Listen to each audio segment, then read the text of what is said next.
Midi Libre, en direct, au cœur de l'événement. François Hollande avait annoncé 500 000 logements nouveaux par an. Pour aider évidemment les acquéreurs à ces nouveaux logements, il y a eu plusieurs lois. Il y a eu la loi Duflot et aujourd'hui la loi Pinel de Sylvia Pinel. Pour nous parler de cette loi, j'accueille sur le plateau Midi Libre Xavier Bringer. Vous êtes le président de la Fédération des promoteurs immobiliers en Languedoc-Roussillon. Merci d'être avec nous. Merci beaucoup. Alors cette loi Pinel a eu des débuts un petit peu difficiles. Pourquoi ? Alors cette loi Pinel a eu des débuts un peu difficiles, peut-être parce qu'elle arrivait après une ancienne loi qui s'appelait Duflot, qui n'a pas été une grande réussite sur le marché de la promotion immobilière. Mais en fait cette loi Pinel, elle est relativement exceptionnelle dans une loi de défiscalisation, parce qu'elle revient sur des grands principes. Un crédit d'impôt qui est simple, 18% du prix de l'acquisition sur 9 ans en crédit d'impôt, ce qui est bien. Et puis d'autres grands principes qui sont très forts, c'est qu'on peut louer à des ascendants ou à des descendants. Donc ça c'est une nouveauté, c'est une très grande nouveauté. Et en plus, tout ça, ça arrive dans un moment où les taux d'intérêt sont très bas. Donc pour l'investissement locatif, c'est bon. C'est une bonne nouvelle, effectivement. Pour autant, Xavier Bringer, tout le monde ne peut pas bénéficier de la loi Duflot. Il faut répondre à certains critères. Il faut répondre à des critères qui sont de l'ordre de quel revenu nous avons, quel revenu aussi a le locataire à l'intérieur qui va habiter ce logement. Elle est relativement bien faite.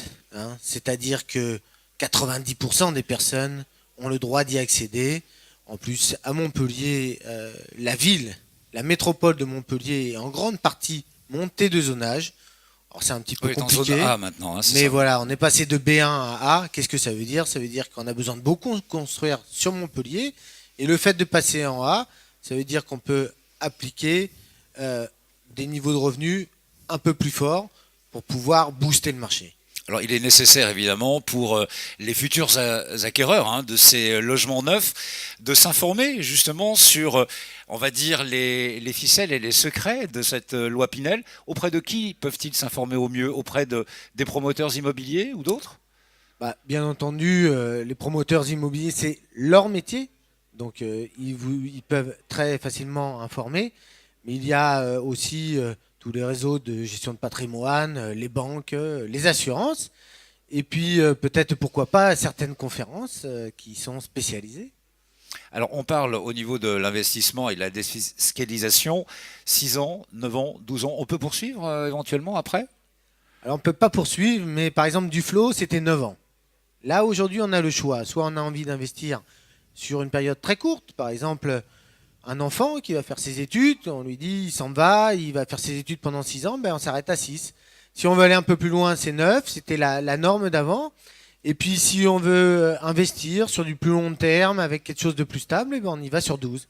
Voilà, donc c'est déjà un panel très intéressant et qui donne le choix à différents types d'investisseurs. Et c'est aussi ça la nouveauté, c'est d'avoir fragmenté et d'avoir un panel plus complet. Xavier Bringer, je rappelle que vous êtes le président de la Fédération des promoteurs immobiliers du Languedoc-Roussillon. Si cette loi Pinel a des effets aujourd'hui, on le ressent en région quand même, avec un 18%, 18 à 20% de mieux que le précédent trimestre de l'année dernière. Est-ce que c'est une loi d'avenir ? C'est une loi d'avenir, premièrement parce qu'aujourd'hui elle est stable.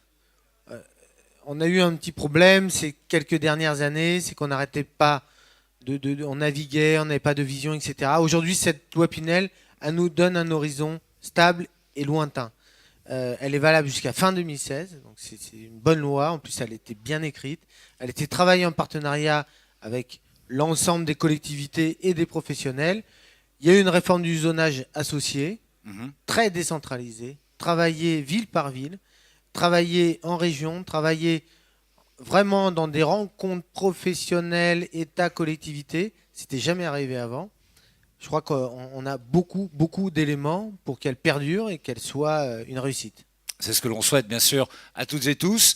Le bâti, c'est l'avenir, c'est le patrimoine également de chacun. Profitez de cette 28e édition du Salon de l'immobilier ici au Quorum Palais des Congrès de Montpellier pour vous en informer auprès de l'ensemble des acteurs et des professionnels qui sont présents. Merci Xavier Ringer. Merci à vous. Midi Libre, en direct, au cœur de l'événement.